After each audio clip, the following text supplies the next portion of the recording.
You ask Tiger to solve. This deals with linear equations with one unknown.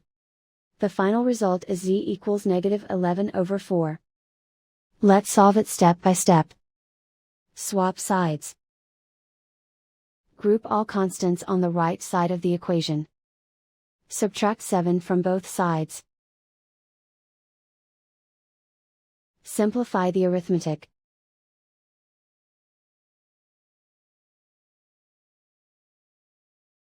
Isolate the z. Divide both sides by 8.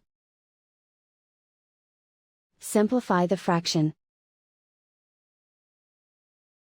Find the greatest common factor of the numerator and denominator.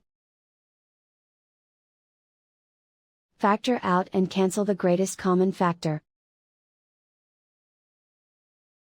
And so the final result is z equals -11/4.